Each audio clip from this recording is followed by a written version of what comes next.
Okay, thank you. Is it working now? All right, thank you.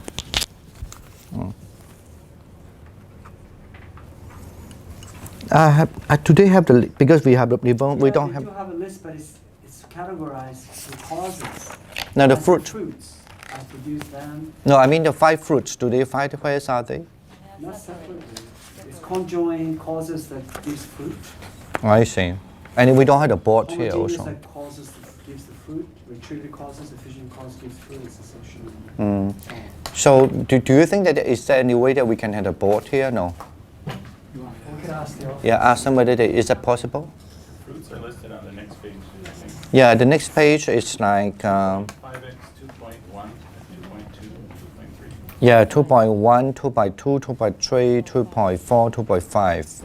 Okay, and then 5x.3 is the 4 conditions, right? Yeah, 5.3 is the condition. Okay.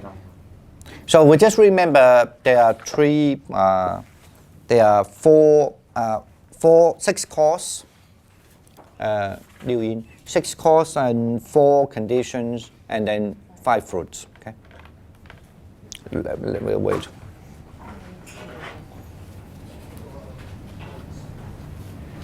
All right. Okay. Thank you for online friends. We should start the class now. Can we? Now we're back to the page 120, and then now we come to the category of consciousness.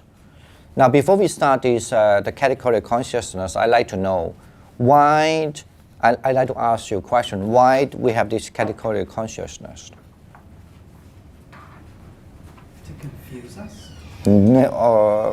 Of course, I mean, I think Scandila, definitely there wasn't a Scandila's intention. But why there's a category of consciousness? Maybe best to ask, this is a chapter 5. No, not chapter 5, I mean like a 5th category. And yeah, the 5 aggregates, right? One of the unique of this kind of text is according to mostly of the Sarasvativada Abhidharma arrangement. So we understand the teachings in terms of the 5 classes, right? What are these 5 classes? Anyone remember?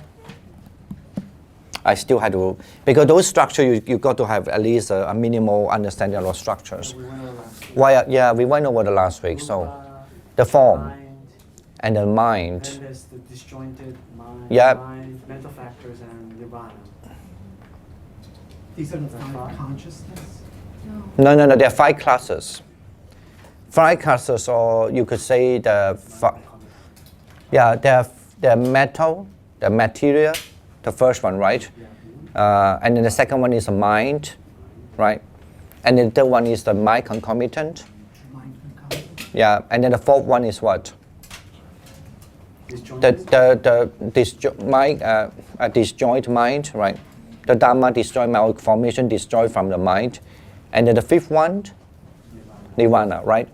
But I said that in Pali system that you don't have the 4th one, the disjoint mind. But they also same system that when you study the Abhidharma in Pali system, you first study the material, and then you study about the 89 types of minds, right? And then you study 54 types of the mind concomitant, and then about the Nibbana, right? The 4. So in the 4 classes. But this one here, that's how the general system is about. For the Sarasvativada, you have 5 classes. But this book doesn't arrange in this order, even though with the understanding these 5 classes are there. So the order will be the 5 aggregates, right? Get it now? Everyone here knows what is 5 aggregates, right? Okay, don't say no. Okay. I never know, because during the examination I can ask, what is 5 aggregates? Okay. All right, and with that also, let's look back to this structure first and the 5 aggregates. So we have these first aggregates, the aggregates of material, right? And then the second one, the aggregate of the feelings, and the third is aggregate of perception. And then the 4th one is a formation, right? Now, and then the last one was the consciousness. That's why we are in chapter 5 now. When we talk about the formation here, we divided in the formation into 2 big groups. What are these 2 groups? Huh? Yes, conjoined with the mind or disconjoined with mind, right? Hello? If you don't understand, raise your hand. Because the structure, when you study Abhidharma, if you don't have this idea of structure, it's very, very, very, very hard for you. And this is the most basic. You must know the structure first. Like, when you go to a company, you must know how many departments they have. Otherwise, you never know what these people are doing there. They are just walking here and there, right? So, and then they might belong to this department, but sometimes they also work in other department too. That's fine. But otherwise, you just know the people going here and there, you never know what you are. And it might be the worst thing, you don't know which department you belong to. Thank you. Okay. Now let me just give that structure back again. Before because once you have those structure, you really, this is the skill of study. Then you much easier to comprehend the system. Okay. Now we say that there are five classes. Okay.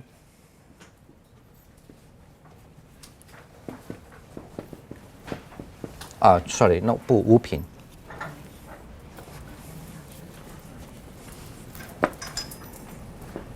And then there's 5 aggregates.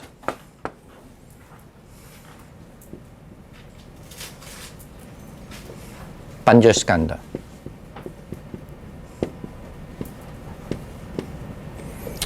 All right, and then you have these two, and then the 5 classes. The first one is the material, right? Matter. And the second one is the citta, the mind. And the third one is the Jaitasika, right? Or my concomitant.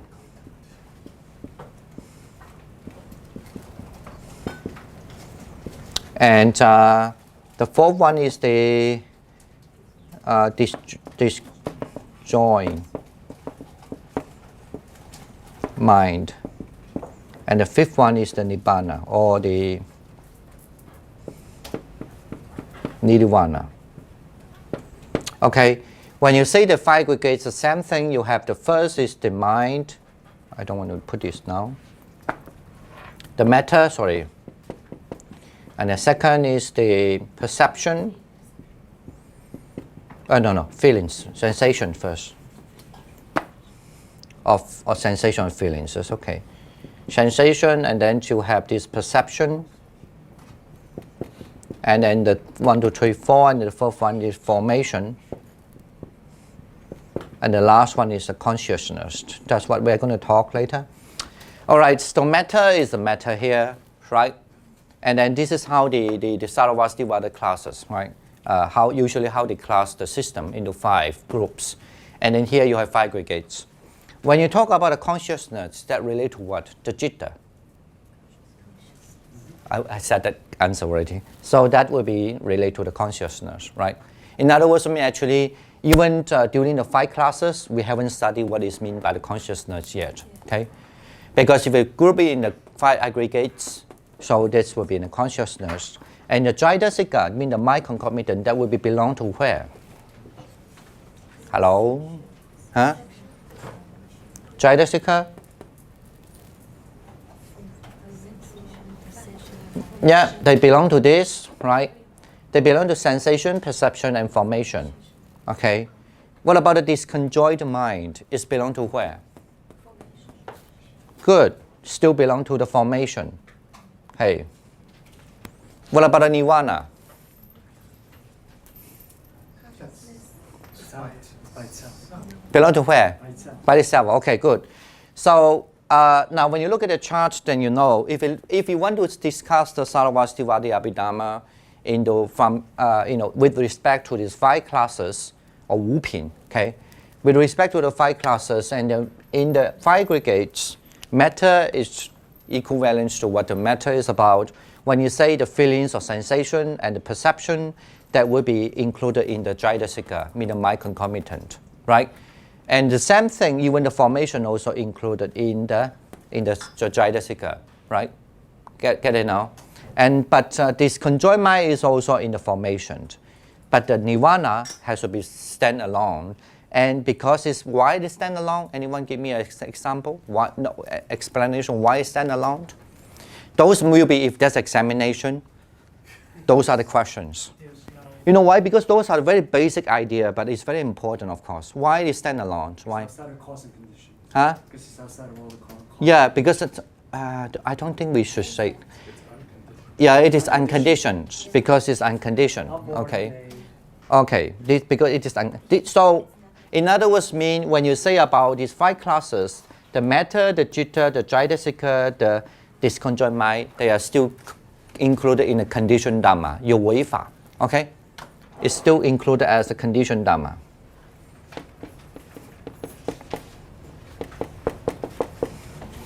Samskruta dhamma. Okay. Anyone know that, you know what is conditioned dhamma, right? And then this is nirvana is unconditioned dhamma. So 无为法, okay?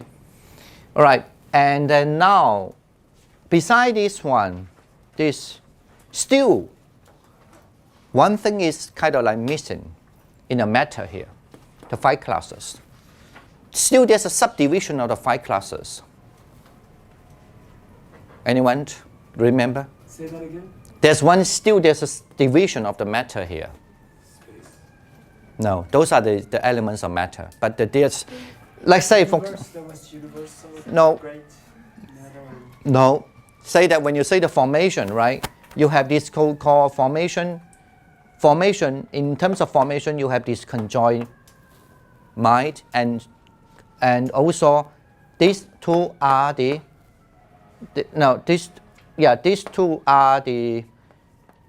three things are the formation, right? But this joy with the mind, right? But then that's also formation, according to Sarvastivada, have one unique thing, is one dhamma, one kind of mind, you could say, is from one kind of formation is belong to this conjoined mind, right? Right, like the prapti aprapti, acquisition and non-acquisition, a certain state of meditation state, the words, the sentence, and then as well as the sound, right? Remember that? We just talked about this. What about the matter? There's one more also. You're asking about the non-information matter? Yes. So the matter could be divided into information and non-information. Is it called information? Vinyapti and avinyapti, okay? 就是表示跟无表示, okay? Information matter and non-information matter. Remember that? It's okay, but you don't necessarily, if you really know everything, you're very good at Sarvastivada already. But at least you know that, and usually when you say information matter, vinyapti means you could see it, right? And vinyapti is also a little bit very similar to what is conjoined mind, but in other words, mean you don't see it, but it's still, there's a thing of functioning, working on with the matter, right? Remember? Okay. So for example, when people having the like the monk, when they go to the ceremony, they take the ordination and then they take 227 rules. So that is a kind of the vinaya, the kind of the precepts in the body, right? It's a matter. That's how this school thing. So, but that is you don't. It's not like you can see like I'm angry. You can see like there's 4 elements. Okay, there's the eyes, there's the ears. No, it's not like that. You can see it. But this one is that you don't see it, but it's there. Okay, but it's belong to matter because when you go to take the precepts, so the precept is in you. So that's called the non-information matter. Okay. You don't have to really completely rationalize it or understand it well, but at least that's the structure. Okay. So in other words, if this kind of structure in Sarvastivada been laid out, and what is the 5 aggregates we understand, according to Sarvastivada, this is what the text is arranged. The matter has to not just understand the matter as 4 elements, and also the secondary matters. You know what I mean by secondary matters, right? Anyone? You don't remember the whole list now, doesn't matter, but at least you give me 1 or 2 examples. What is secondary matters? This is a good time to examine. No recording? Remember, the examination will ask all these questions. You need to pay attention very well. What are these secondary matters? It's very similar to Pali. Very similar to Pali system. Just give me one example. Like eyes, I just said that the five eye, the material eyes, nose, ears, right? And the sound on the rupa or the form, right? Because those things without the primary matters would not arise these secondary matters. What is the primary matters? Again. Yeah, 4 elements. Right? They are the primary matters. Without the primary matters, you don't arise the secondary matters. All right. But however, besides this, do remember, as I said that again, in this Sarvastivada school, and we need to have a little review, maybe easier. In this Sarvastivada school, there's a primary matters and a secondary matter, and they also discuss it with the formation matters and non-information matters. Okay? When I say the formation matters means something you can see through your eye, naked eye. You can hear through your naked eye. But when you say non-information, you don't see it through your naked eye, but it's there. Because the school is called Sarvastivada, means Sarvastivada school, because they believe everything exists. And not necessarily because you don't see it or you couldn't feel it, but the precept has to be there. When you take, say, I take 5 precepts, the precept has to be there. But the precept has to be there if there's a word to express it. They will store in the non-information matter. Okay?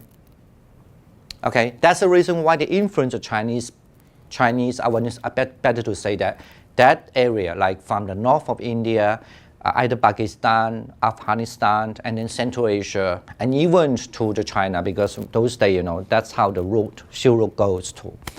And this is the reason why they have a discussion in the Chinese when they say this, because those material, all of the material almost gone now.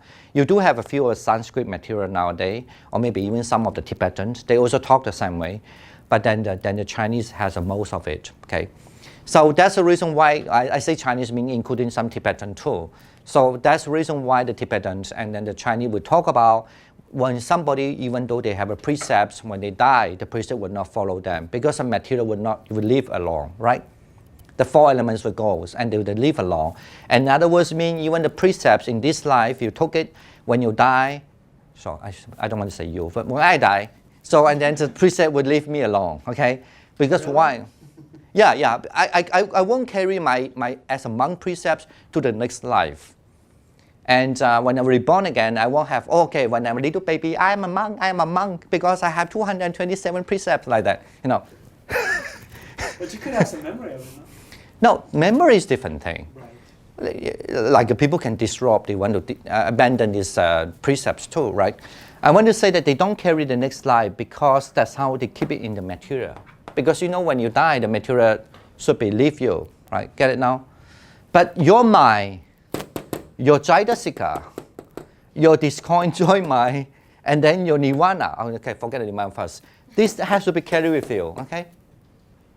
Get it now? Okay. So, yeah, well, not really, otherwise your consciousness. Now, then if you get it, that now you understand why this matter, they put this in the non-informative as in the matter, okay? Because you won't carry any of it with you the next night, okay?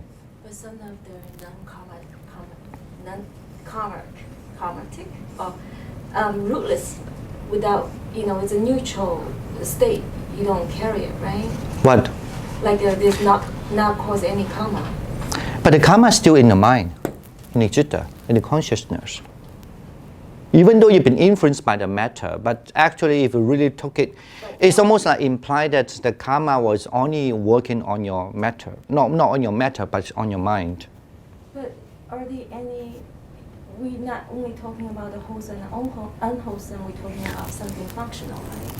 So that part you also carry too? But not carry to the next life, right? But even though your matter, you're functional because your mind as the primary method to function in your body, right? Okay. But that which becomes part of the mind carries over to the next life. Yes, because when the next life comes, is your mind carry over. It's not your matter carry over. It's the mind that carries over. Maybe put it this way, maybe easier to say. If you understand the matter even in a very subtle sense, say that the subtle sense so subtle that almost like the gene, okay? I don't know, but say that like a gene. I think I understand. All I right. confuse those two concepts. The karma is not karma because you can carry it without the karma effect, right? No, you cannot carry it with the karma effect. Everything to Buddhism, the mind that's definitely must have the resultant. They must be through the karma, must have the past karma. Huh. I don't understand what you mean. Might be. Because I confused reading the manual, the Pali version for the first two chapters. Yeah, and okay. Then there's a resultant, there's a functional, there's a... No, the functional one, okay, I know now. Your question is about the Pali system. But it's a similar. Even if you talk about Pali system, I can put you the similar one too. In the similar, when you say in the Pali, you say that a functional, right. We call functional is mean, there's a resultant vipaka, okay? Vipaka citta. And then the functional, akiriya. Akiriya citta. So the vipaka citta in Chinese, of course, same as the system here, also called vipaka citta. So in Chinese called 意守,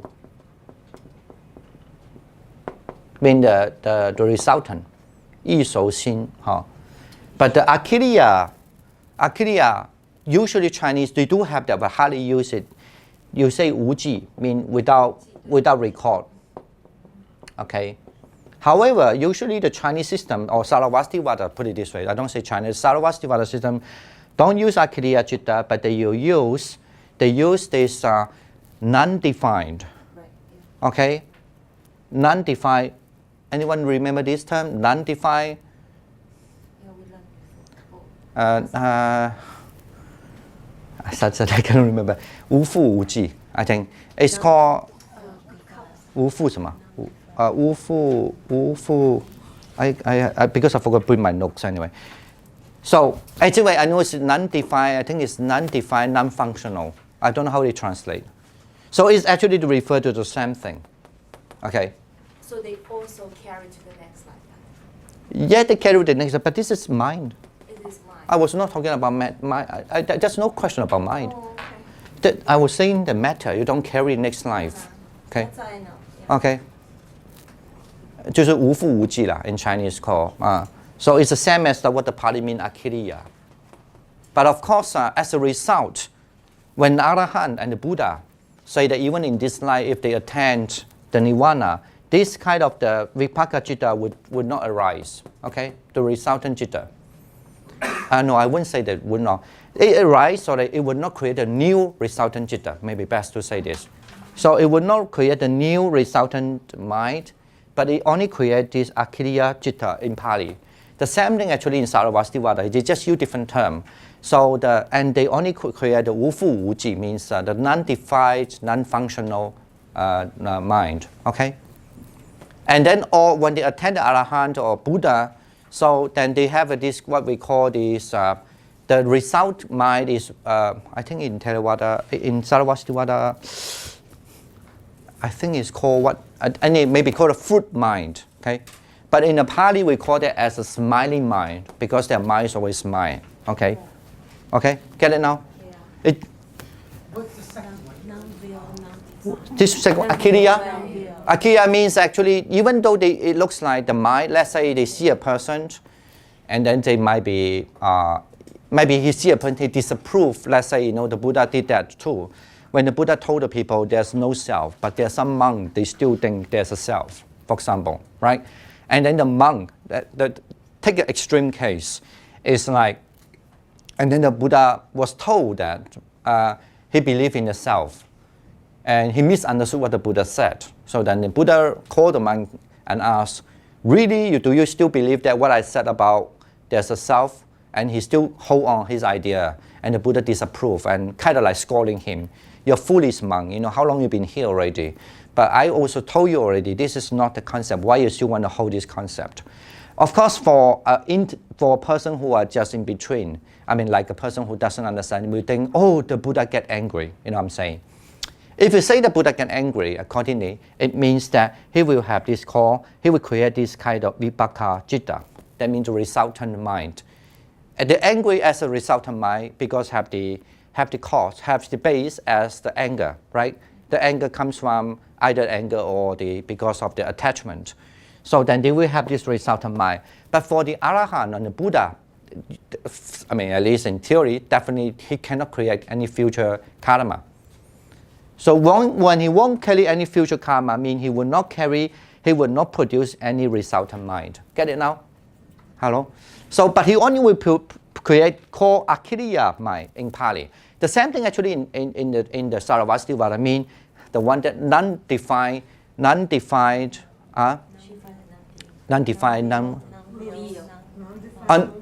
Wu Fu ma, non-will. Will, now they maybe he pronounce it non-will, yeah.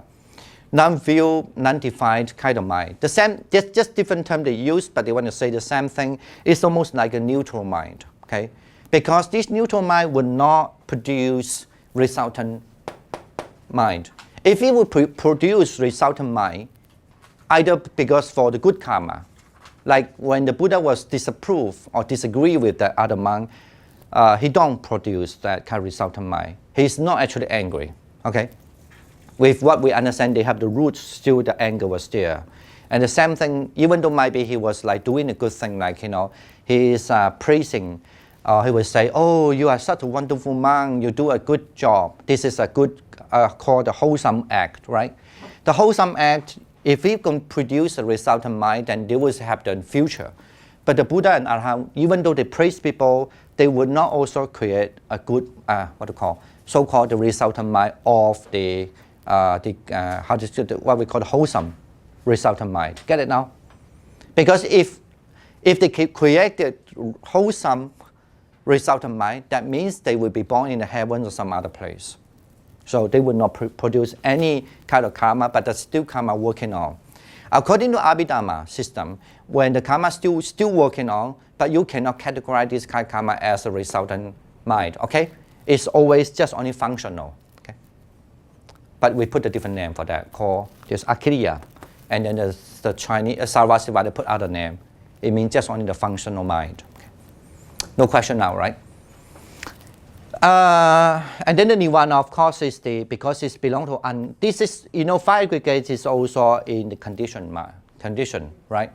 But then only when the Arahant or the Buddha take off the craving, okay? This is why we say in Chinese call, or Wu Qu, mean five grasping aggregate, right? But the Arahant and the Buddha don't have the five grasping aggregate. In other words, they have five aggregates, but the grasping has abandoned, complete abandon. You know, to be the stream enter or the second fruit called the stream enter, and then the second what we call the once returner, and they didn't abandon completely, but they see it. That's why they kind of relieve. I mean, they kind of go beyond. That's why they still have called. That's the reason why we still call them as shikshas. Shiksha means they still study, you know. But when they be Arahant and the Buddha, they put away these five aggregates. Sorry. The aggregates still stay. They put away this craving, so that's why they in that nirvana. Okay, and that nirvana, that's why it's called.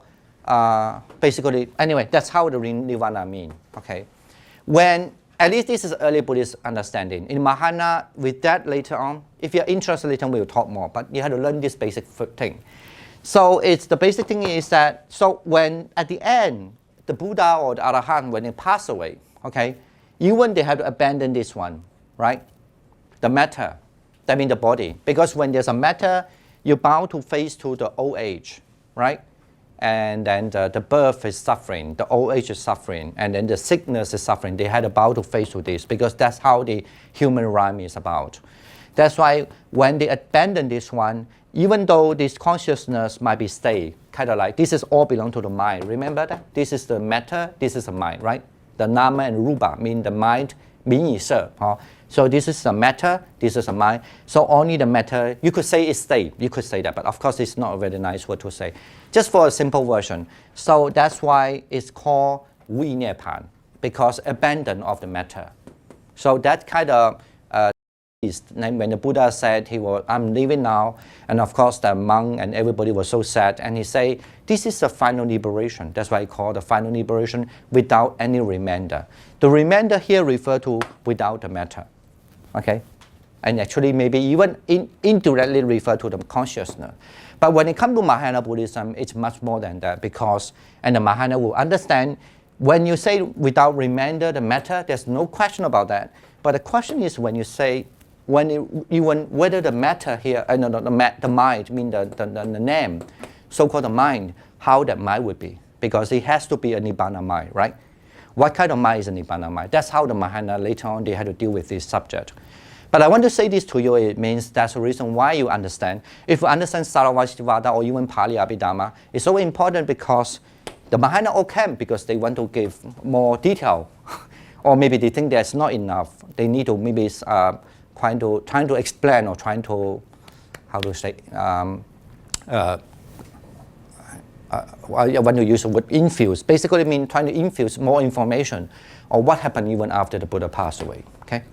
But didn't they always say don't conjecture? Like he says, he asked what happens to arahants? What happens to you and the arahants after they die? And the Buddha said, it's like a fire. It just goes out.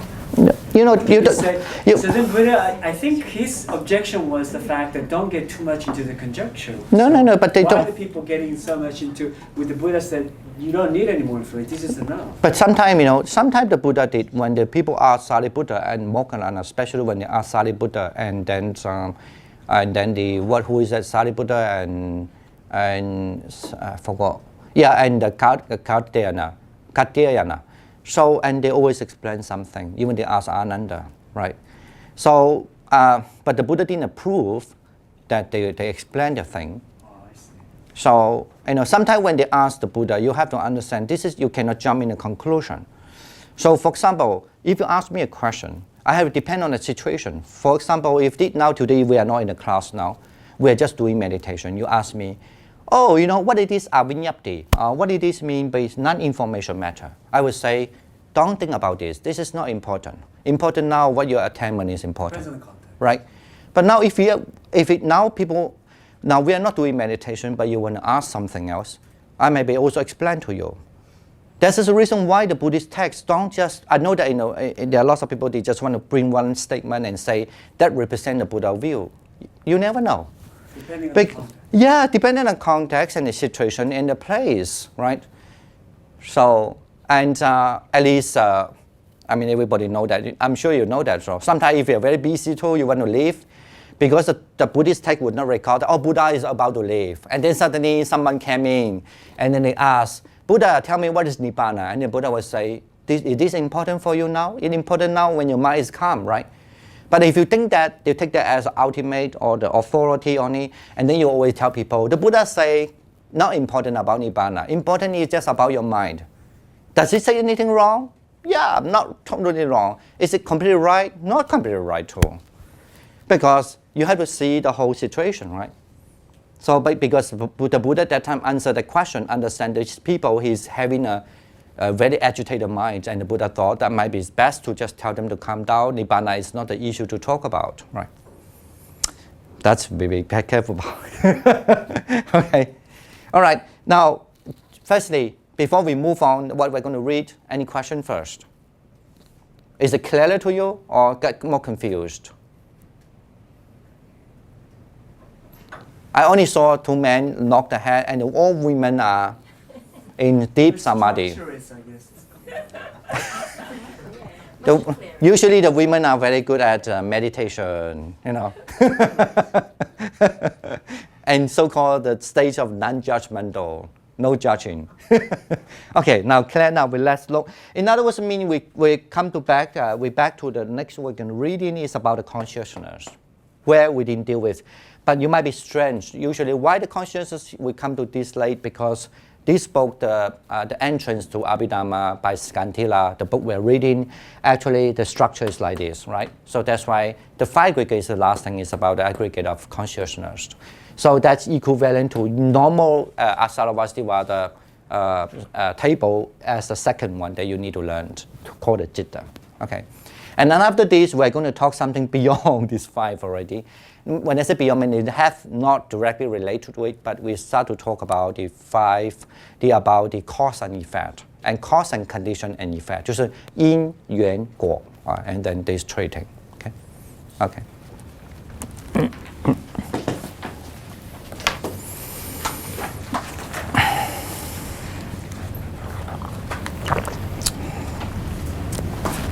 Hey, where are we now?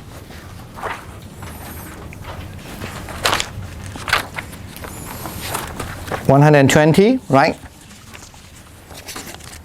Why don't, since the woman was very quiet just now, and then why don't we ask the women's side to read number 5 and number 5.1 together? Okay, the man had to be quiet, okay? All right, come on, 1, 2, 3, sing. Again, 1, 2, 3. The specific.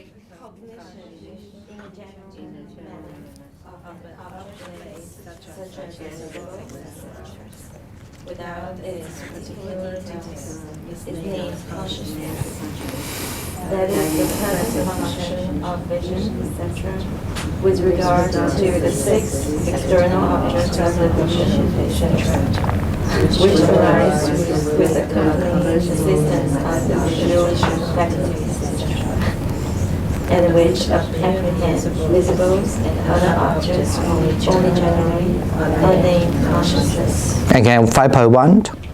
That which is able to apprehend the particular characteristics of an object is named a thought concomitant, such as sensation, etc.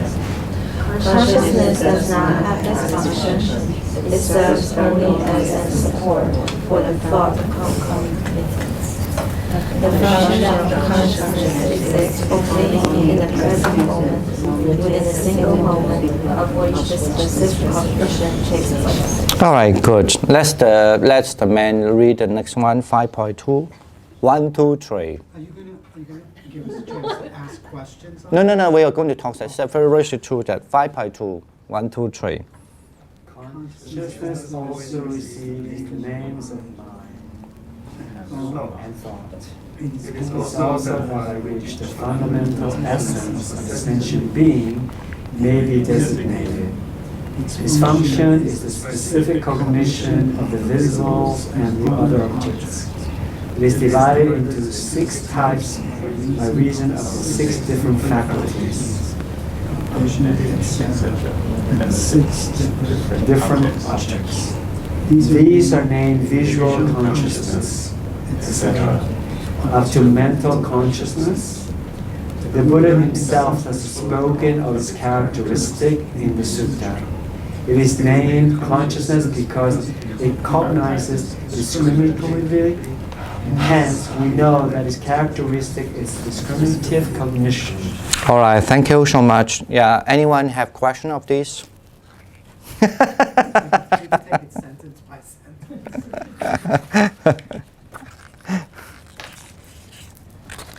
So, yeah, sure. You ask question first. I want to know what's your idea, then I know what should talk. Okay. What's your question? I had a question when I reading the Pali version. It's so short to paragraph talking about the consciousness, but the other one's talking the detail of different type of the consciousness, the state of the consciousness.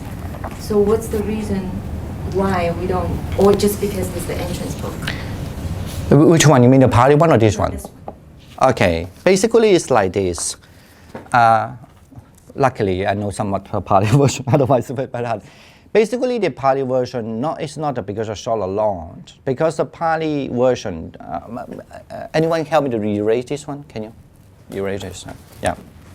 So we have to understand the difference between, that's before the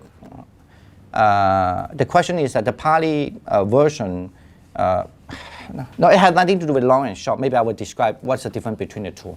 I think any other question first. Okay. That's fine. Yeah, any other? So, yes. I I remember you had given us an example of consciousness at the beginning of the class last year, when you said... There was a class on this, or there was a class in the Pali? No, you basically talked about Mm. vision, and when you look at the picture, and what goes into the processes of you getting that into your mind is what's considered the consciousness. Is Mm. it the same thing? It is the same thing. It's that picture right there, that's But- why I remember it. Yeah, it is the same thing. Yes, yeah. Any other question when after reading this passage? Any other questions? So this is related to the aggregates like eye consciousness, ear consciousness. Is that the six senses? Mhm. Yeah. Right. And And what is Is the other? thought concomitant the same as the mind? feeling? Well, because the feelings, or maybe the question is come like that. The feelings included. The feelings belong to the thought. The feelings belong to the thought concomitant, the mind concomitant. Okay, then I understand what all your questions are, I guess. without having this reading other people's mind. Okay, so okay. First, you have question first. Sorry, I was sorry. just going to say that Yeah. I think one of the reasons why this is confusing is because he quickly jumps from the fifth aggregate to Chaitasika, and they're not the same thing, right?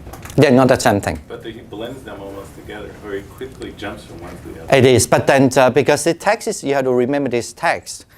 That's a good question. Also, that's how I answer her question. But because this text actually start to first introduce the mind concomitant, the Chaitasika, and that's why it's not like the Pali. They first introduce what is the mind first, and then next come to the what is the mind concomitant. But the Vijnana and Chaitasika are very different things. Not very different thing, but it's, that's what we're going to explain a little bit, what it means by here. And actually it doesn't goes against the Pali system too. Let's just make a very difference between the two. The Pali, okay, and what is so-called the Salavastivada. Okay, the Pali believe they belong to the Vibhajavada. Okay, I will just write Vibhajavada, 分别说不, okay.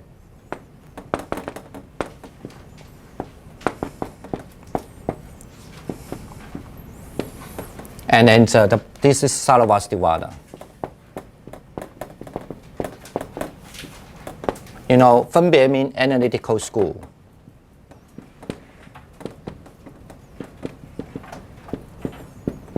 And then this is called, you know, I don't need to write all existence school, right? The Salavastivada. So if we talk about the consciousness here, this is a subject of consciousness.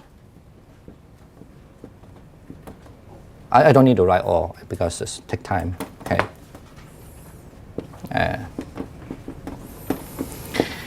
So the Pali will actually the definition is the same because like what the sutta say, what mean by consciousness from five aggregates?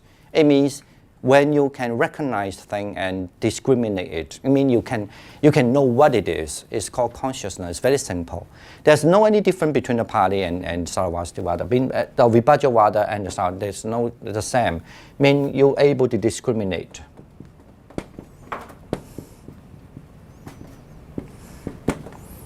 The same thing, okay? The same thing.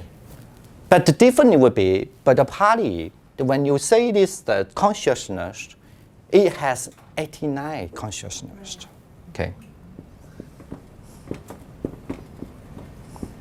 Okay? But what about the school? Saravastivada, how many consciousness are there? What we learn is just... No, I'm not talking about Saravastivada school. How many consciousness are there? One. Just only, not 89, but just only one consciousness. Okay. All right, now we add some more things here. How about this?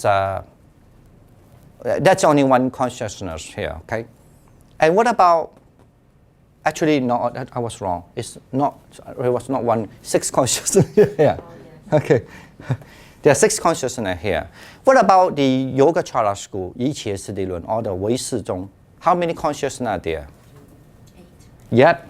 That, okay, look at it. That's why, that's the difference. If you look at there will be 8 consciousness, but this is not belong to Saravastivada, but influenced by it. based on the same system, okay? The fundamental is the same system, but they call eight consciousness, right? You know, the eight consciousness includes two more. One is called the manas vijnana, and also Chinese called monas. I don't know how to translate in English. Basically, it's the evil guy, okay? Evil consciousness. And then one more called the store consciousness, or alaya vijnana, right? So they have eight consciousness. But the Pali got 89 consciousness. I think those who study the Visuddhimagga, the path of purification, they have some idea. So that's what. Now, the important thing is when we study this consciousness, the definition of they can recognize, like the eye see the thing, you have eye consciousness, ear hear the thing, you have ear consciousness, mind think something, right? You're thinking something, and then you have the mind consciousness, right? So those have no any dispute between these two schools too, and even including no dispute between this, actually the Yogacara school. No, there's no dispute. If there's a dispute, there will be Pali will say 89 consciousness are there, but this only just talk about 6 consciousness. All right, and now in addition, when you learn about consciousness, then you have to learn also about. Because the next group's about when you start to learn consciousness, you will start to learn the mind concomitant, okay? Mind concomitant, right? Remember? Anyone? What is mind concomitant? What is mental factor? It's always accompanied with the mind when the mind arises and ceases. Okay. Yes. So they will cease the same time, they stay the same time, they will arise the same time, right? So they're always together. So that's the mind concomitant. No question. But of course, the number of the Vibhajavada in the Pali system is 54, and then in the Saravastivada is 48. Sometimes it can be more than that, it can be less than that, depending on what kind of Saravastivada Abhidharma text you're using. Okay. So, but actually, even the 54 is not true. So, but this is just for additional information. According to the Abhidharma Sangha in the Pali system, the 54 is just because the text says so. But if you really want to count the 5 concomitant, and from other Abhidharma texts in Pali, you can find more than that also. Okay, but that's how the standard way to learn it first. But this is the Saravastivada, we have the 48 in our text. Okay, but the question we back to this, what you just, I will ask this side because this is your reading. So the question is, say, what does it mean by this here? When he said, let me see, blah, blah, blah, blah, blah, blah, there's a sensation.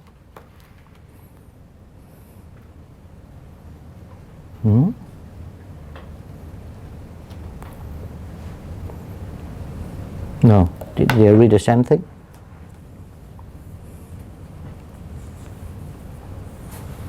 Okay, the 5.1, okay, second line, said that, okay, I can read it again. That which is able to apprehend, to apprehend, to recognize the particular characteristic of an object is named a thought concomitant, such as like sensation. Can you elaborate this for me, this group? Because you were reading.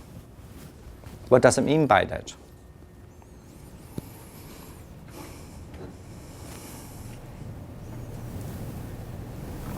Just the first part of the paragraph or the whole thing? Then I just need this two only. But if you want to elaborate more, you're welcome.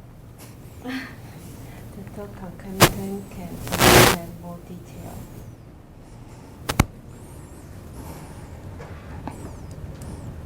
The function of the consciousness is to apprehend the detailed. I think there's 2 things in there. Yep. The detail of what detail? What with regard to what? Mental. Yes. So in other words, according to the Abhidharma system, the way they arrange. For example, when I have the eye consciousness, when I have eyes, I look at my eye look at the board, right? And then I arise eye consciousness. At the moment, my ear do not listen to anything. Maybe you're whispering, he's talking nonsense, for example, right? I didn't hear that, right? In that way, if I don't hear, that is, something is not exist to me, right? But what exists to me, that's what the Sarvastivada say. What exists to me is my eyes look at the board and my eye consciousness arises. Even you hate me, you throw the stone to me, whatever, I don't know, right? So it doesn't affect my karma. So you get it now? So at that time, my eye consciousness arises. I feel like wonderful, for example. I have a pleasure feelings. That's what you remember in my concomitant, you have the sensation, you have the perception. The perception is there, the sensation is there, and even my, what you call this, my focus is there, or my focus is not there. Well, you must have the focus, but whether the focus is strong or not strong, right? That's what we call, they have the samadhi. Remember when you look at if you look at the chart again, back to the chart again, they have this called, the chart of the my concomitant have like a focused, so-called samadhi, and then you also have this so-called paying attention to, right? Whether you will pay attention, but we are there, but only weak or strong or not. If I don't pay attention to, if I don't have the focus, of course I will never look here. I will hear something people talking back about me, right? Let me finish the sentence first. So, in other words, that's why it say here, but what you recognize is that you recognize actually the sensation.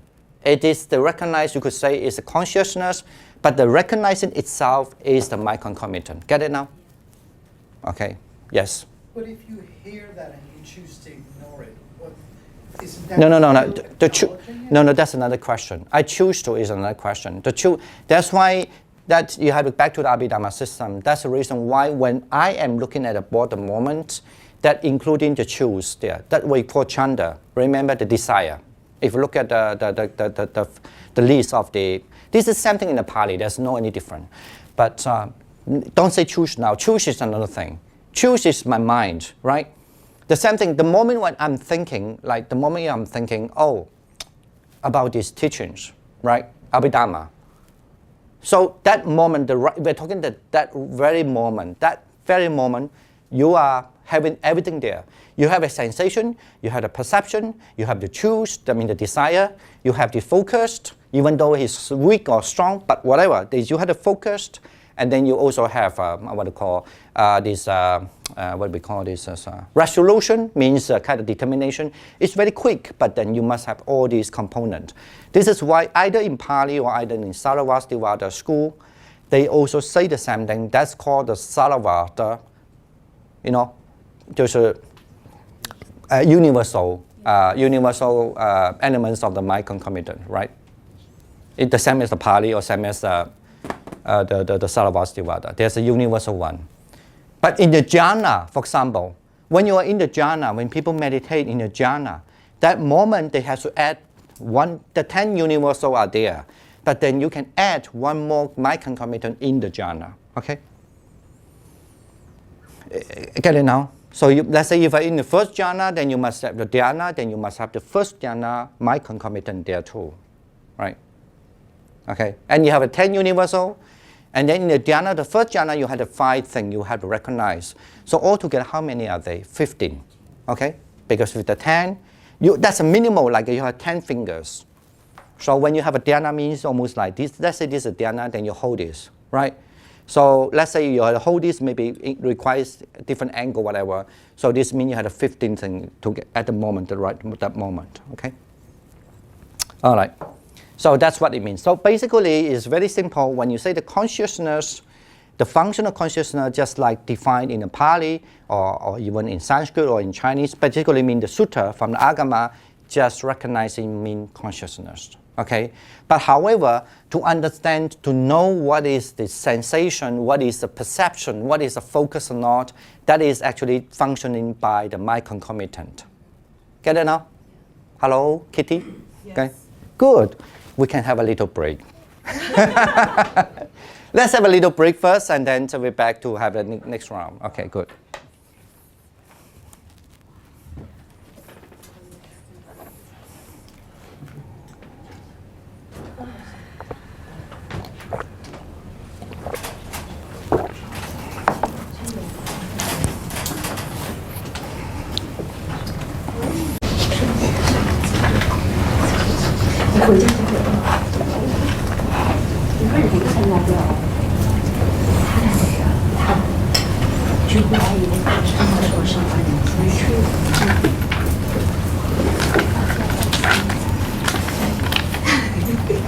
Okay, let's just read that first next one.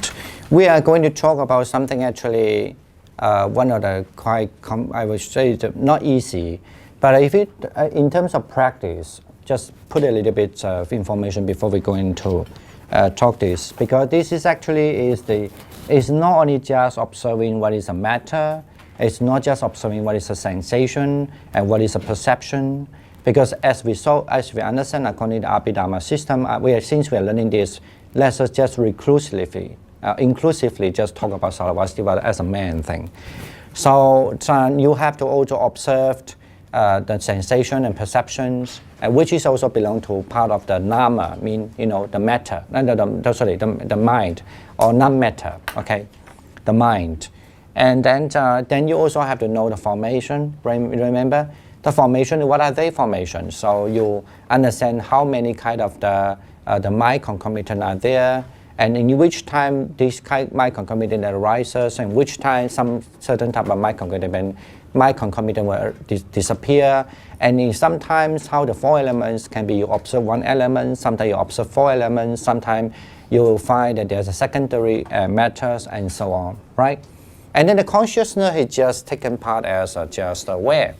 Right, but actually the main understanding the awareness is your mind concomitant. Remember that? We don't have question now. This is all Abhidharma system way of put it. Actually, it's for practice reason, but put it in a really practical sense. Yes.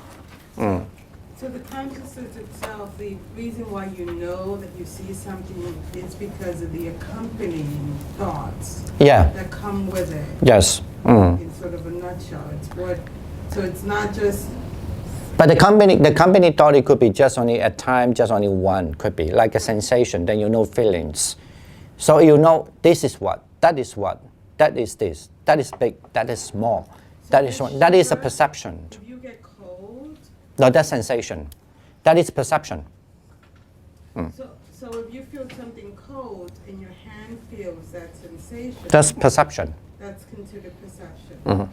So the sensation, can you give an example of that? When you said it. But when you know this is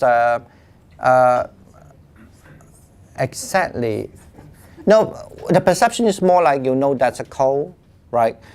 But when the sensation usually refer to that you like it, you don't like it, or either you feel neutral feelings, okay? Oh, bad enough. Yeah, but that's also but maybe best to understand it this way at the moment. But I don't ask you to fix it right now. The sensation, because you have to understand the same thing that's the reason why people, when they meditate in the deeper sense, they understand the consciousness, the sensations, the perception, the formation are taking place at once, the same time, okay? But when if you want to analyze it and put it more really narrowed down in a small scale, then you would say sensation refer to what you perceive, the thing. Perception refer to what you perceive, like the itchiness. Actually, the itchiness should not be itchiness. It can be just moving, right? Right. And then the moving itself is the manifestation of the wind element, right? Mm-hmm. But when you have the wrong idea, you thought that is the itching. So that because you were get it now. But if you talk in the Abhidharma system, when you understand that's moving, the itching, that means the perception. Okay? So my toe itches right now, so it's a perception. That's what I'm perceiving. No, sensation is you don't like it.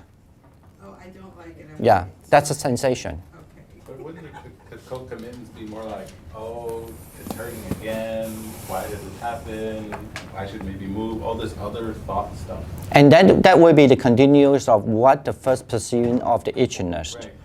And then because of the wisdom did not arise, okay? And then when this wisdom did not arise, and then the wrong idea will come along, and because of the whole, in other words, okay, that's a good question. Let's make it more practical.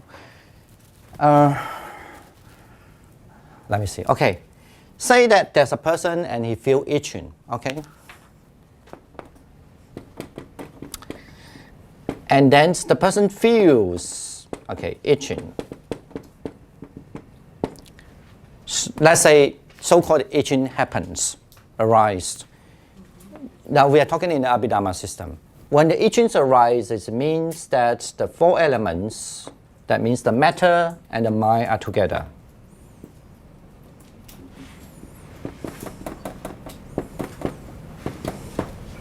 Right?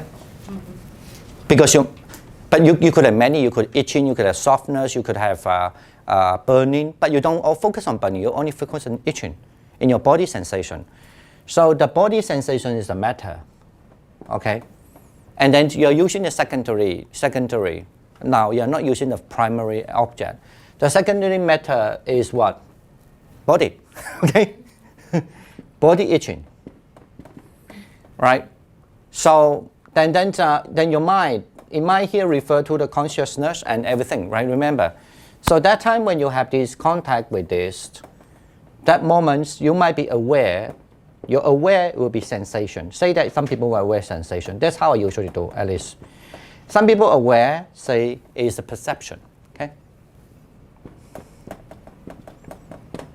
And some people aware just the focused, called samadhi, okay? And so say that I will just give these three examples. There are much more. So if you people aware sensation, you will feel don't like it, right? This pressure sensation comes. And people have the perception will feel itch.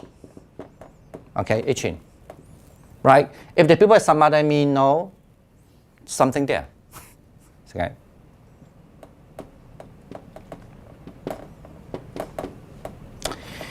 Now, this is then okay. Let's say that we back to the example. Say the perception now. So people, the consciousness, the mind, not focus on anything but focus on the body. In the body, in a particular part that has itching, and if the perception will feel itching, right? So itching. Okay, that's the first moment. And the second moment say that this is when the people develop this samadhi. I mean, the focus becomes strong. Say that they were just now, just focus, fine, I don't care. Not let the mind distract, just only observe it, right? Actually, that moment when you want the mind to observe it, means you implement, you are exercising more resolution. Chinese is called the resolution. Anyone? So the fact that I'm in, 圣洁, yeah, the 圣洁 in Chinese 圣洁. Thank you. Yeah. so the fact that I'm ignoring the itching in my toe that I want to scratch. No, forget about this. Let me just finish this. Okay, shall we? But Then that's a resolution, right? The fact that I'm focusing, you just said it's a resolution. it is. Okay. No, but that moment that you that's why you would say, you might be thinking something, but anymore. No, I'm not going to say. Make it easier. Itching, stay. Okay. The itching and the stay. I'm talking about like you are just like a kid. Your limbs is not very strong. That's why the root, the limbs have to be very strong. They will go like a flow, right? When a kid just learn how to stand, let's say they have go 1, 2, 3. Let's say this person have 4 legs, like a cat, a small, just newborn cat. He fall. Sometimes he need to put this more energy, that more energy, like that. I'm describing this way now. So say that I use this 4, that's enough. Don't use 10 and what. So and when the resolution is when it would itching and it stay, right? He was not strong, his other one. When that's strong, this will be strong, right? And then he somehow know the sensation, but because awareness is not strong, you know, when you struggle, you need to always focus on the first 2 legs, maybe the behind 2 legs is there, but you don't focus that much, right? Get it now? Okay, so basically when you have a resolution, then your samadhi definitely will be stronger. Okay, that's why when you look more Abhidharma definition, you say it very clearly. All right, and then you still have the itching, but that time, because you're still itching, but it doesn't distract you. You know itch, it doesn't distract you. You might be know the sensation, unpleasant sensation there. Okay, right. What I want to say? Yeah. So and say that you've been taught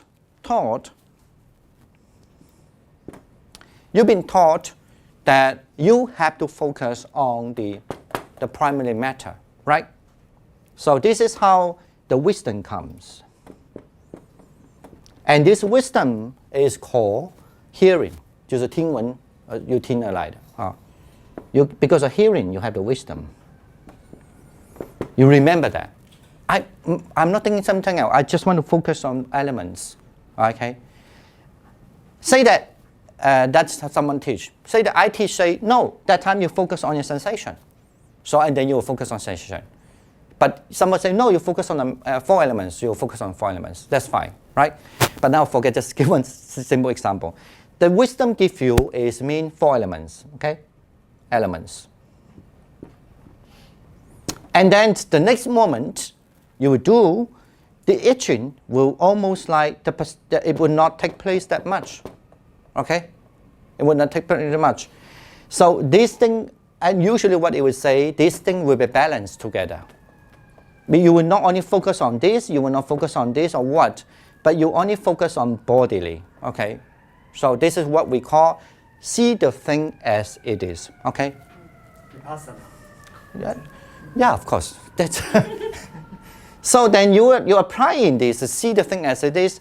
So this is why they say when you meditate on see the thing as it is, the time it has to be the wisdom, right? This is the defined in the Buddhist text very clear. So then you see the thing as it is, then you don't see itching, but you might be start to change your consciousness that aware the thing as say that if there's a moving, say moving. Okay. All right, you don't see itching anymore. So this moving will replace your itching. Get it now? Get it now? All right. So this become moving. Of course, according to Buddhism, does Buddhism say that if that moment when you do this, you can either 2 ways, because you're by hearing and you move to so-called reflection. So that means because of pondering, the wisdom comes for reflection. Okay? Or you can be the wisdom come from the meditation. Okay? You might be shift here and there, that's fine. So something you might borrow here too from hearing because you're not sure. So when you have doubt, anyway, we forget this part. At least you know there's a kind of wisdom. That's why you have to do practice. You would know how this comes to you, how it goes. Okay, so I just let you know there are 3 types. Okay, you know you have wisdom. What happened that when either because you remember what the teacher tell you, or either because through your experience you know you should go to do this, or it become a part of it already. You don't have to think about. You know what I'm saying? Meditation can mean you become part of it. You're in meditation already. Either, but for sure you must need this one. And then that one, you are only seeing the moving. According to Buddhism understanding, only when you're seeing this moving, the perception will be only moving to this so-called Shravakayana, I mean the Hinayana school. This is mean the Paramatta, mean you are looking the truth. Okay, 就是正义地. You are not in the mundane truth. The mundane truth is itching. Okay. The mundane truth is itching. The Buddha never say there's no itching, but it's not the mundane truth according to the Buddha, at least to the Hinayana school, to this Shravakayana. So the mundane truth is moving. Then you know there's something moving, or tickling, or jumping, or whatever, something like moving. So that moving, of course, to the Buddhism understand that defined as what? Wind. Okay. Element. The manifestation of wind element. Get it now? But that's not mundane, right? That would be like super mundane. The wind, the acknowledgement that it's not just. No, that's why I say from the moving you will know it's moving is a super mundane, so-called the Paramatta. So the itching is mundane. Right. Okay. All right. Hello? No question now. Hello? So what happens if you just scratch it? That's what I thought. Isn't that wisdom? Like, I just don't want to be distracted, so I just scratch and then continue with my meditation because the wiser thing is just not to waste too much time in this because I'm not experienced. I don't know anything about this system. Paramatta would be like the ultimate reality. Yeah, the ultimate reality. Then of course you don't scratch. You just only see the ultimate reality there. See it as it really is. Yeah, as it really, yes. I have a concept. I think I'm something wrong with my concept with super mundane. Is it immaterial? So why is still elements still there? No. I think when we learn Abhidharma, we learn that already. You know, when you are able to, this is why we talk about 5 aggregates. If you can observe the 5 aggregates, you are in supramundane. Oh, okay. Right? It's actually different. Huh? Okay. All right. Oh, now I understand, because mostly the I Ching that I do is out of aversion, which is mundane, and out of... Okay. So when we apply the system, then we become sort of... Now let me say this, I Ching now. And we're really practicing. No. Let me say this now. So that's why. So let's say if you let's say you might be observing a movie, and then after some time you get distracted. That in other words, the distracted comes with the 5 aggregates and the 5 hindrances. The 5 hindrances. Okay. Let's say the drowsiness comes to you. Okay. This is a very interesting. It looks like. I never thought to talk it this way. Let's say the drowsiness. You know, drowsiness is one of the hindrances, right? When it comes to you, of course, in other words, mean your samadhi weaken, right? And then definitely your resolution weaken too, right? And then some other thing also weaken. So when they weaken, so that time your observing moving had gone. So you know, this is always we define this as unwholesome, not a good one. So the drowsing will cause you when your samadhi weaken, and then that time you just feel itching, and it overtaken you. Now let's go back to what we are going to talk now. When the itching go back to you that time, that moment that serious, let's say the itching is coming. At this junction, when the itching overtakes you, why the itching will overtakes to you? Because you have hold the idea I was itching. Okay, you don't look at the itching as itching. That if you look at the itching as itching, you don't see itching, but you only see moving or hardness or softness and so on. But you say, I was itching. So in other words, you're back to this, the Sakaya Ditti, mean you're perceiving your body as, and Sakaya Ditti means the multiple of the wrong idea about the self, the body. The personality view. So that's how, and especially this is my itching. I always get itching. So why now it comes now when I'm doing meditation, right? So that's why, and then all the mundane idea will back to you, and then the wisdom will go, right? And then you just back to what we call this mundane idea. Mundane is not always wrong, but the problem is that, and then the suspicious comes to you. Sakaya, the very moment you have this doubt, you have this and this, all comes to you. So the 5 aggregate arises. I'm talking about this insight meditation. So then the 5 aggregates will arise. 5 hindrances. Thank you. 5 hindrances will arise. So and then then you just get disturbed. And then why it comes also, the very moment is because when you attach to this is I, it means you attach the craving is there, the tanha, right? It seems like this all happens on sort of a conscious level too. We are talking about in conscious level, conscious level now. It all is conscious. So that's why your craving comes. The awareness is there. Right? But it's like the Coca-Cola. No, then you have this craving comes, right? And that craving, what kind of craving come? Now back to this. Itching stop, pain stop. Go away. Aversion, go away. Look at this, because we have to talk this. Remember these 12 links, okay? Right? Look at the 12 links. The first is ignorance. That ignorance comes. And second one, the formation. The mental formation is there. Your mental formation is full of the craving, or you can find hindrances there, right? And what is it? And consciousness. When your consciousness here, according to Abhidharma, here consciousness relate to the mind concomitant too. Okay? So the itching is there. Get it now? So when the itching is there, what is the next? I mean your 5 aggregates are actually there, right?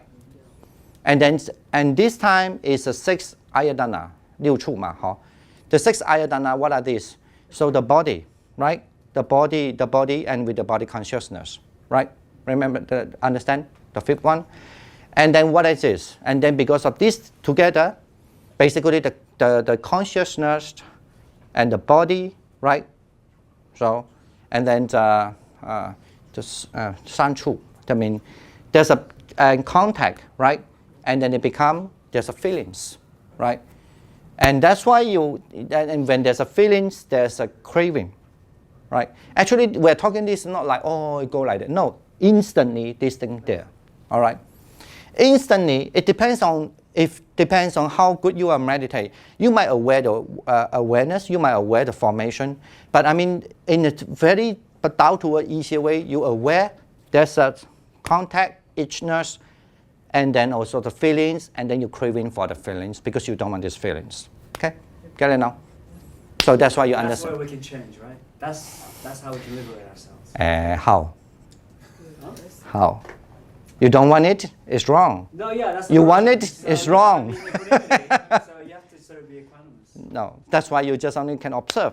You don't want it, it's wrong. You want it, it's wrong. So what I want to say that's why you see the dependent arisings. Okay, that's how that dependent arisings. Okay. This is so much training to do. Okay. How many time we have? Oh, okay. Yes, there question? One more question. Yeah. The last sentence of 5.1. The function, this is kind of very awkward sentence. Yeah, which one? The function of consciousness clearly exists only in the present moment, within the single moment of which the specific cognition takes place. Does that all mean that we can only think about one thing at a time? Yeah. There's no multitasking? Yeah, according to the Buddhism, that's only, we can only, I don't know whether you use a word, is a semi when you say think. We only believe that, let's say there's a 6 senses, right? So you can, at that moment, only one senses arise. Or one consciousness based on the senses. It could be thought, it could be eyes, it could be nose, it could be ears. It doesn't happen concurrently. Not serve as a human. I think neuroscience is saying the same thing. Okay. No. Put it this way. Say that. Shift very rapidly. They say we can shift. Yeah. Shifting is okay. When you say one moment, I mean the very moment. It's always one moment. I also mentioned the very moment. Let's say the very moment I'm here. If I look at you, I look at you. And then I hear his sound saying, actually I shift the moment already. So if I'm sitting and I think my toe is itching, I cannot also think I'm hungry at the same time? No. Wait. No.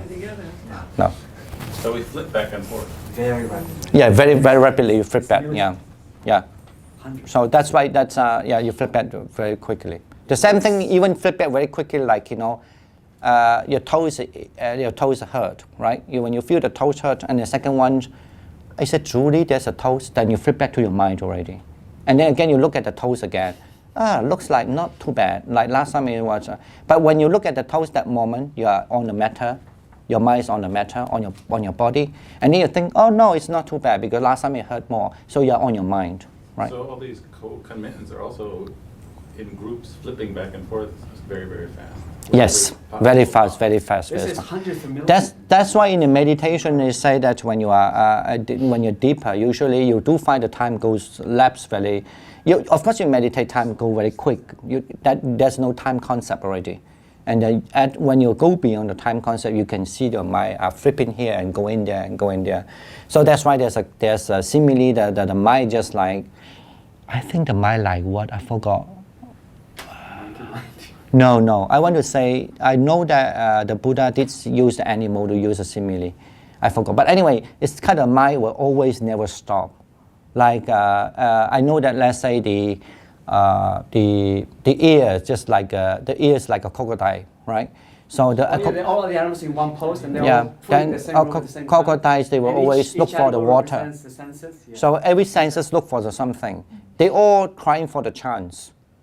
So, and then when you meditate, you see how much they struggle. They want to call for the chance. And the problem is that when people don't do meditation, they don't know that they're looking for the chance all the time. So, and that's why they are the one who control you. That's what it is like. Okay.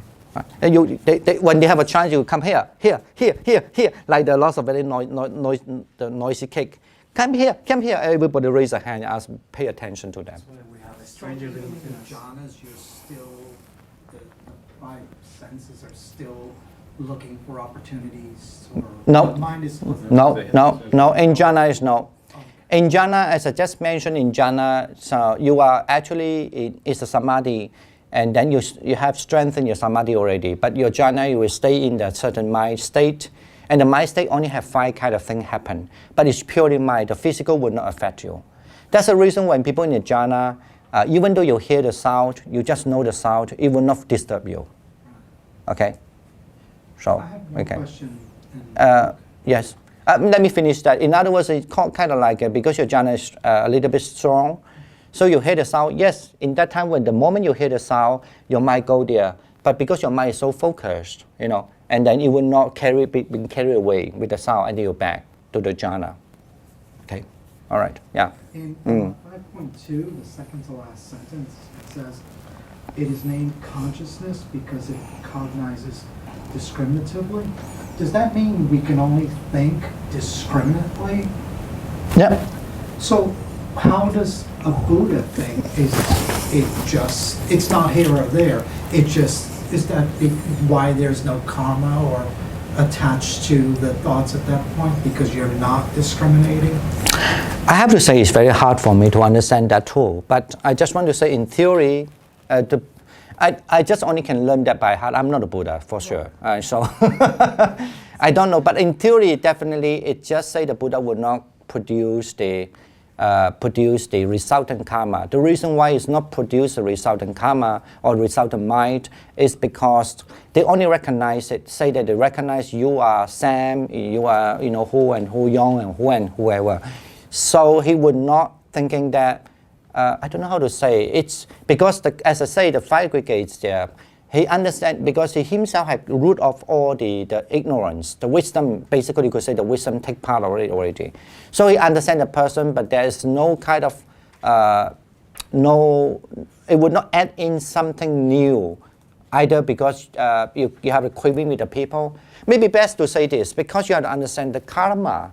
Let me think. I remember there's a way of saying. Maybe easier to say this, like why we have the karma is because as far as we have the tanha, it's just like a root. This is actually we're going to explain if we talk about the 4 conditions. One of the so-called is second one, so-called existence. So it's a big deal in this school and even in the Yogacara school, because Yogacara highly borrow this system. Okay. And 就是这个所谓的具有因 in Yogacara school is very, very important topic. But in Saravasti Pali is okay. But in this school and in the Yogacara is a big deal. Okay. And actually, I would say sometimes the Theravada or the Sautrantika, because the Theravada and Sautrantika, the Jimbu is very close. They're not very happy about this idea too. But anyway, I want to forget about those. This is more complicated. I want to say that in generally, so it means when you have a seed planted, like a Buddha see you, the planted. When I see you, I have the craving still there. So that if there's is condition for me, and then the seed will with the water and the sun, then it will grow the fruit. It could be the good plant or bad plant. Okay, the seed could be a good seed or bad seed plant there. But for the Buddha and Arahant, they would just have the seed. But there's definitely no tanha. When there's no craving there, so that in other words, almost like the seed stay, but it never, according to Sarvastivada explain, that they would never grow tree. Okay, get it now? It looks like we don't have time to talk the other already. We have only a few minutes, I'm so sorry. But I think it will be good because the next topic actually, we have to understand this, the next topic. It's very important to understand also the dependent arising. Because, let me give you a little idea then before we go.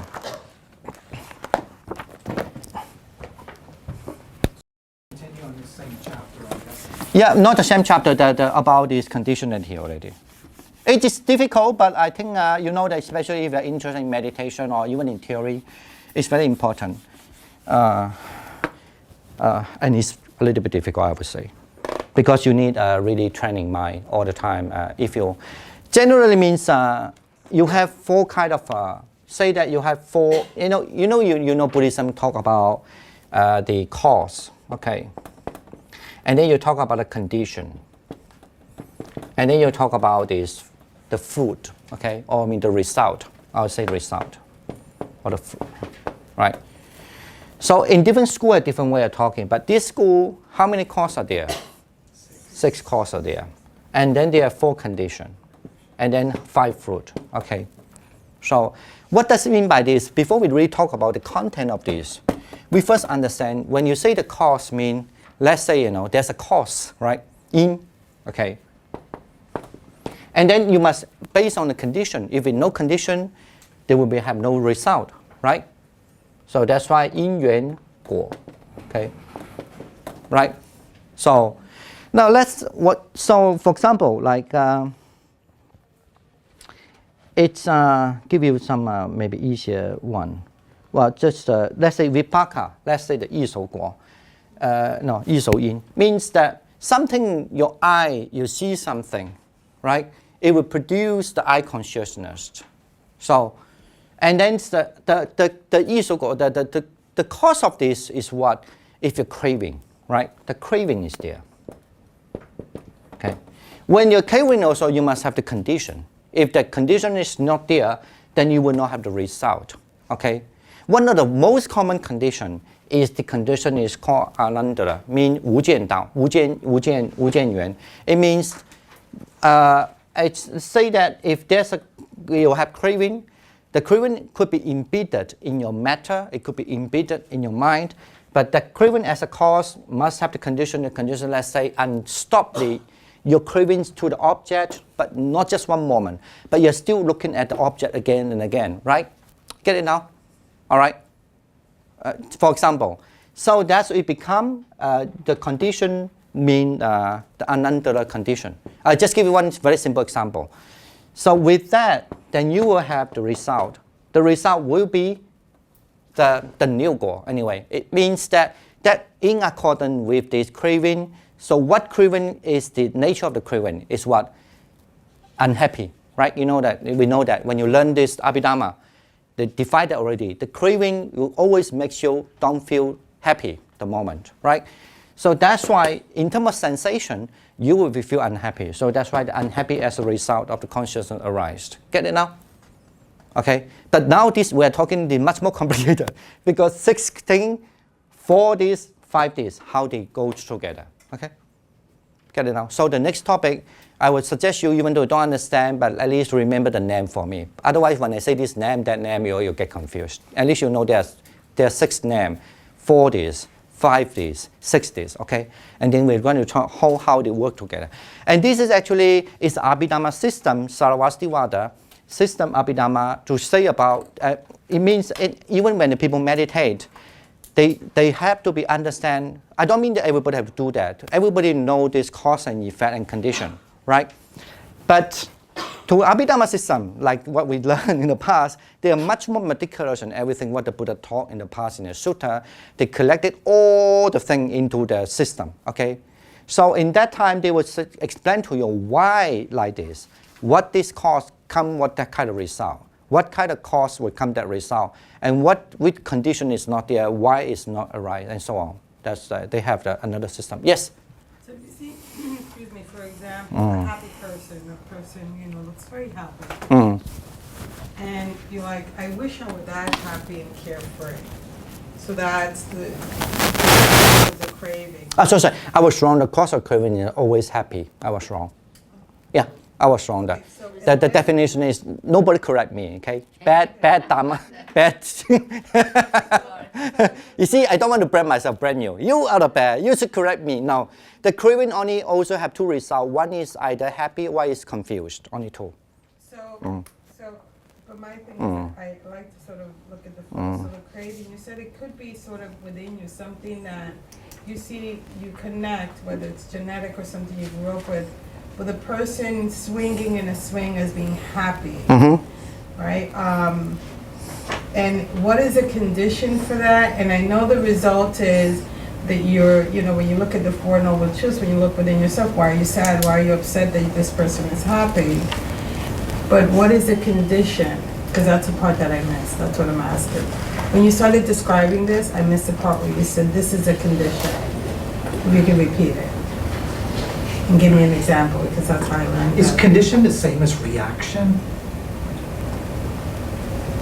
No. See the form or You know that, okay, maybe let's back to the school. There's 4 conditions, right? It's called the one condition is mean the cause condition. One condition is called the uninterrupted condition. And the one condition is the object as a condition.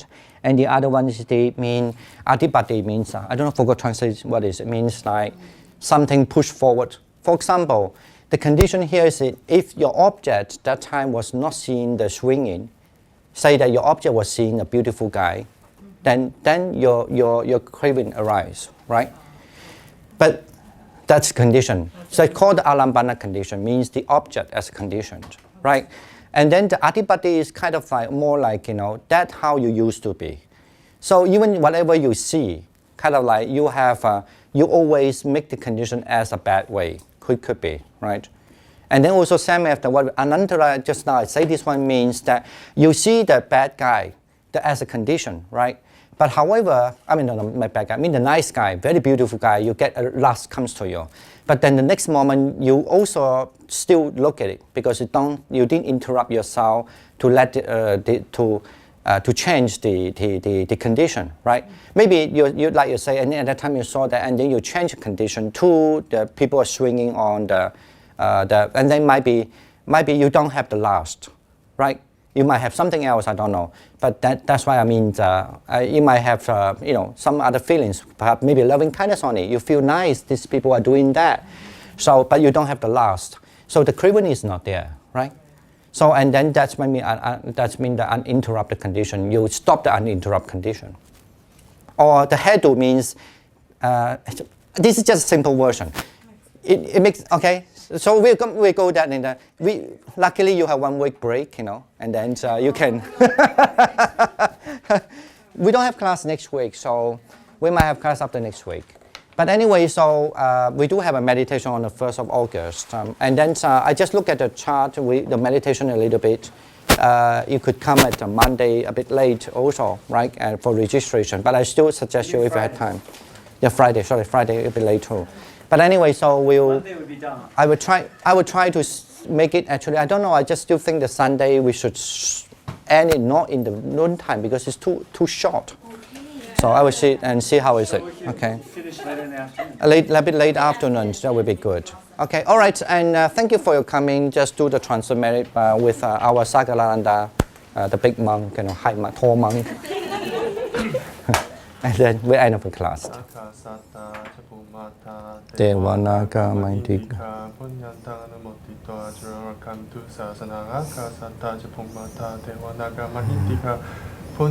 Anumotita Tiranakantus Desanaka Sata Japumata Devanaga Mahintika Punyantang Anumotita Tiranakantu Mangarandi.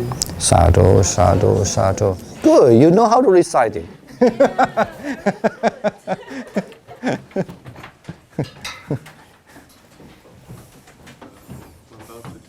All right, thank you so much. That's good. Yes.